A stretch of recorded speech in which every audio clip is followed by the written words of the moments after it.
आखिर कौन था कुख्यात चंदन तस्कर वीरप्पन, जिसे दशकों तक ढूंढा पुलिस ने और कर दिया था 20 मिनट में ढेर। एक ऐसा नाम जिसका खौफ केवल तमिलनाडु ही नहीं बल्कि केरल और कर्नाटक में भी था। उस व्यक्ति का नाम था वीरप्पन। वीरप्पन के कारनामों की चर्चा देश में ही नहीं बल्कि विदेशों में भी हुआ करती थी। 18 जनवरी 1952 को पैदा हुआ वीरप्पन जब जवान हुआ तो उसकी अपनी एक अलग पहचान बनी। वीरप्पन को खूंखार चंदन तस्कर के नाम से जाना जाने लगा। यह वीरप्पन वही शख्स था जिस पर करीब 2000 हाथियों को वैध सैकड़ों लोगों की हत्या करने का आरोप था।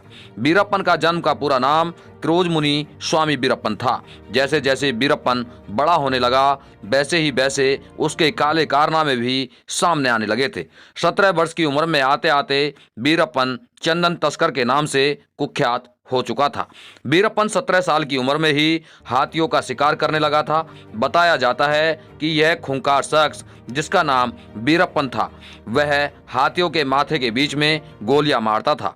वीरप्पन अपनी मूंछों को ताप देता और लगातार उसने जंगलों को अपना घर बना रखा था। सरकार परेशान थी कि आखिर इस शख्स को कैसे पकड़ा जाए।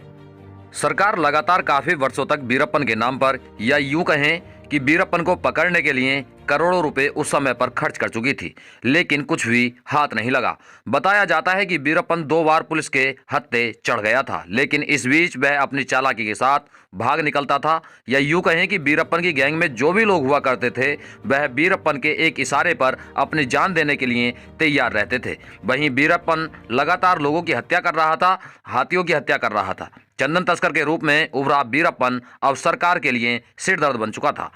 वहीं वीरप्पन के निशाने पर अधिकतर पुलिस वाले वन अधिकारी ही रहे।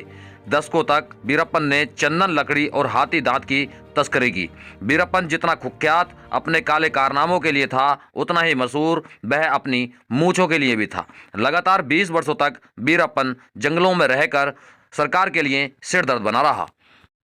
तब वीरप्पन से तंग आकर जयललिता सरकार ने एक टास्क फोर्स बनाई जिसका काम केवल वीरप्पन को जिंदा या मुर्दा पकड़ने का था। हालांकि इससे पहले भी जो टास्क फोर्स बनी उन सभी का काम भी केवल वीरप्पन को पकड़ना ही था, लेकिन हर बार वीरप्पन बच निकलता था, जिस पर सरकारों को लगभग करोड़ों रुपए खर्च करना पड़ा था। लेकिन इस बार शायद वीरप्पन की किस्मत ने साथ नहीं दिया और जैसे ही विजय कुमार को जब मुखबरों से यह पता लगा कि वीरप्पन अपनी आंख का इलाज कराने के लिए अब जंगलों से बाहर जाएगा, तभी उसे अक्टूबर 2004 में 20 मिनट के चले एनकाउंटर में ढेर कर दिया गया था।